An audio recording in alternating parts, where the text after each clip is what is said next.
Hi friends, ఈరోజు మహబూబ్నగర్కి health minister Damodar Rajanarasimha గారు వచ్చారు. ఇక్కడ అలాగే ఉమ్మడి మహబూబ్నగర్ జిల్లాకు సంబంధించినటువంటి ఎమ్మెల్యేలు కూడా మహబూబ్నగర్కి రావడం జరిగింది. అలాగే పర్ణికారెడ్డి, జిఎంఆర్, అరుణ్ రెడ్డి, ఇంకా మేఘారెడ్డి వనపర్తి ఎమ్మెల్యే, మొత్తం మీద చూసుకుంటే మహబూబ్నగర్ ఎమ్మెల్యే, మొత్తం మీద అందరి ఎమ్మెల్యేలు ఇక్కడ రావడం జరిగింది. ఎమ్మెల్యేలకు కలిసి మేము డిఎస్సి పోస్ట్ పోన్ గురించి మెగా డిఎస్సి వేయాలని మేము వినతి పత్రాలు అందించడం జరిగింది. అలాగే ఖమ్మంలో కూడా మన ఉప ముఖ్యమంత్రి బట్టి విక్రమార్క గారు కూడా ఇవ్వడం జరిగింది. అలాగే మొత్తంగా చూసుకుంటే ఉమ్మడి మహబూబ్నగర్ ఎమ్మెల్యేలకు మేము వినతి పత్రాలు పోస్ట్ పోన్ గురించి ఇవ్వడం జరిగింది. మీరు కూడా ప్రతి జిల్లాలో నుండి ఉన్నటువంటి ఎమ్మెల్యేలకు ఫోన్లు చేయడం కానీ వినతి పత్రాలు ఇవ్వడం కానీ చేయండి. చేస్తేనే పోస్ట్ పోన్ అనే విషయాన్ని బాగా గట్టిగా పైకి వెళ్తుంది. ఈ విషయం మేము ఈ ఎమ్మెల్యేల దగ్గరికి కానీ ఈ హెల్త్ మినిస్టర్ దగ్గర కానీ వెళ్ళినప్పుడు వాళ్ళు ఏమంటారు అంటే 99% ఇది మేము మా దృష్టికి వచ్చింది, మేము ఇది చేయడానికి రెడీగా ఉన్నాము, ఇది నేను ముఖ్యమంత్రితో మాట్లాడతానే అనే విషయం మాకు చెప్పిండు. మీరు కూడా కొద్దిగా టైం తీసుకోండి, ఒక 1 అవర్ హాఫ్ అన్ అవర్ తీసుకొని ప్రతి ఎమ్మెల్యేకి లెటర్స్ ఇవ్వడం కానీ వినతిపత్రాలు ఇవ్వడం కానీ వారిని కలవడం కానీ వారికి ఫోన్లు చేయడం కానీ చేయండి. ఎందుకంటే కొందరు అనుకుంటున్నారు పోస్ట్ పోన్డ్ ఎందుకు రాసేస్తే అయిపోతుంది కదా అని అనుకుంటున్నారు. కొద్దిగా వెయిట్ చేసి ఎందుకు, కొద్దిగా చదివితే అయిపోతుంది కదా, ఇన్ని రోజులు ఆగినాము, ఒక 45 రోజులు 60 రోజులు ఆగలేమా?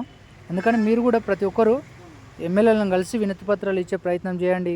అలాగే పోస్ట్ పోన్ విషయాన్ని వారి దృష్టికి తీసుకెళ్ళండి. మెగా డిఎస్సి విషయం కూడా వారి దృష్టికి తీసుకెళ్ళండి. టైం వేస్ట్ అవుతుంది మేము అక్కడ వెళ్తే అనేది మీరు అనుకోకుండా ప్రతి ఒక్కరు వెళ్ళి కలిసే ప్రయత్నం చేయండి. మొత్తం మీద హైదరాబాద్ ఉన్న వాళ్ళు రేపు ధర్నా కూడా రెడీ అవుతున్నట్లు మనకు తెలుస్తుంది. మీరు కూడా ప్రతి ఒక్కరు కూడా ప్రతి డిస్టిక్ నుంచి రావడానికి మాత్రం ఉమ్మడి మహబూబ్నగర్ ఎమ్మెల్యేల దృష్టికి మేము తీసుకెళ్ళాము.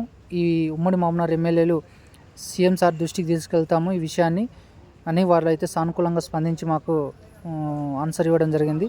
మీరు కూడా ప్రతి నియోజకవర్గంలో ఉన్నటువంటి డిఎస్సి అభ్యర్థులు మీరు కూడా వినతి పత్రాలను మీ ఎమ్మెల్యేలకు, మీ ఉన్నటువంటి స్థానిక ఎమ్మెల్యేలకు ఇవ్వడానికి ట్రై చేయండి. అలాగే మొత్తం మీద అయితే మీరు టైం వేస్ట్ చేయకుండా అక్కడ స్థానికంగానే ఉంటారు కాబట్టి ఎమ్మెల్యేలు వాళ్ళకి ఇచ్చే ప్రయత్నం చేయండి. మొత్తం మీద వారైతే సానుకూలంగా స్పందిస్తున్నారు కాబట్టి మనం పెద్ద వచ్చిన ఈ అంశాన్ని ఎమ్మెల్యేల దృష్టికి తీసుకెళ్తేనే ఇది పైకి వెళ్తుంది. కాబట్టి మీరు ప్రతి ఒక్కరూ ఇది అవుతుందా కాదా అని మీరు అపోహ పెట్టుకోకుండా ప్రతి ఒక్కరు చిన్న అంశం, అది అర్ధగంట సేపట్లో మీరు ఒక లెటర్ రాసి ఎమ్మెల్యే ఉన్నాడని స్థానికంగా ఉన్నటువంటి లోకల్ లీడర్స్ ఉంటారు, వాళ్ళకి ఫోన్ చేసి మీరు ఏంది అక్కడ ఉన్నటువంటి అంశం, అక్కడ ఉన్నటువంటి సిచ్యువేషన్ ఏందో తెలుసుకొని మీరు డైరెక్ట్ పోయి వాళ్ళకి లెటర్ ఇచ్చేస్తే ఒక హాఫ్ అన్ అవర్లో అయిపోతుంది. అందుకని మీరు ఈ లెటర్ ఇచ్చే ప్రయత్నం చేయండి, ఫోన్లు చేసే ప్రయత్నాలు చేయండి.